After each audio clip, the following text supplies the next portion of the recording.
what I really want to talk about is media failure and the role of media failure in the problems we've been talking about so far tonight. And I'm going to go back really to my time when I was at Media Watch, when I was working and spending a lot of time talking on the phone to people who had been basically attacked or maligned very frequently by the Murdoch press, and in particular by the Australian newspaper. A very well-known and highly regarded Australian academic, Robert Mann, actually wrote a quarterly essay about the Australian newspaper and its modus operandi, and the way in which it works to influence public debate. And I've just picked out before I came a few quotes from this because this was something I saw very much firsthand, and also I saw very much in the treatment of Professor Triggs during her time leading the Human Rights Commission. Robert Mann says, "The Australian is ruthless in pressuring those who oppose its worldviews. It's a remorseless campaigning newspaper. It sets out to destroy people.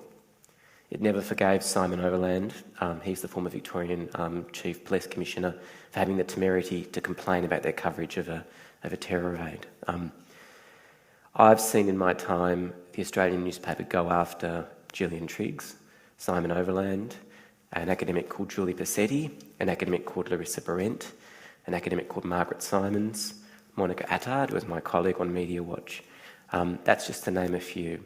And when I say go after, what I mean is that newspaper, which decides it will have a perfectly reasonable and legitimate ideological difference with a view that somebody is putting forward, will run story after story after story after story to destroy that person's reputation until they leave public life. That's what they do. And it's very, very hard to really grasp the extent to which that has a chilling effect on public debate and public discourse in this country. The Australian's actually a relatively small newspaper. It has a circulation, I think at the time of Robert Mann's essay, it was around about 100,000.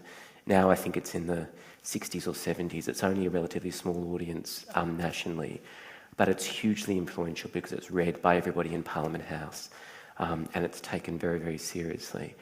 And I spoke to lots of people when I was at Media Watch who basically said to me, I'm not going to engage in public debate anymore. I don't want to participate. It's just too traumatic. It's too risky. It's too frightening.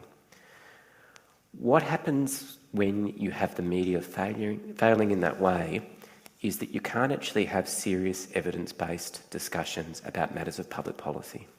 I was really interested to hear Hugh talking about the role of community organisations, NGOs and not-for-profits in lobbying.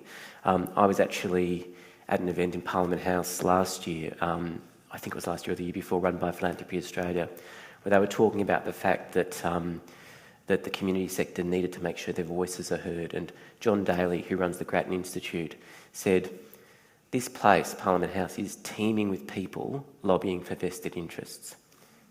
But who here is lobbying for the public interest? Unless you've actually got organisations like community organisations or legal aid organisations or groups that are actually in touch with the community and advocating for public interest, you don't have those inputs being reflected in policy decisions, and that's how you get poor policy outcomes. We're now at a stage where, for the past decade, there's been declining trust in democracy, declining trust in politics, declining trust in our political institutions, declining trust in experts and expertise. The whole system effectively is a mess, and we're seeing the media go through a very difficult time financially, which has destroyed the business models of a lot of media organisations, and many of them now see that the only way to prosper is to be increasingly shrill, increasingly aggressive, increasingly intimidatory.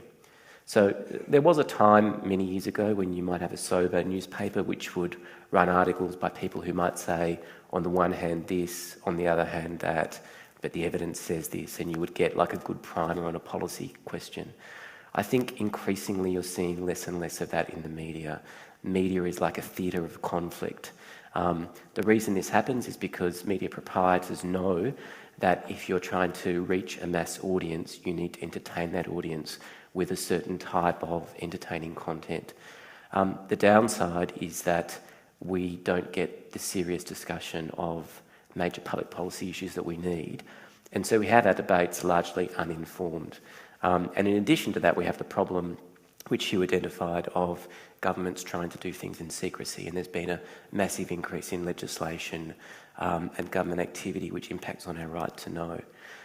So overall, it's a pretty grim scene. I think it's terrific that there are people like Gillian Triggs and Hugh de Crest out there who are fighting to raise issues against the tide and who are prepared to weather the personal attacks that they have to weather. And, you know, I think when you have a reputation and you work for a very long period of time, it is frightening and more difficult than you can imagine to be in the middle of that. So I sort of really tip my hat to both of you for the work you do. But I think in any discussion about speaking truth to power, we've got this sort of romantic idea of the media speaking truth to power in a very sort of public interest, public-spirited way. One of the things we need to be aware of is that the reality is often the media is providing what the public is interested in, not what is in the public interest. And unfortunately, the collapsing business models for the media have limited the places and the spaces where you're getting that really good quality public interest journalism.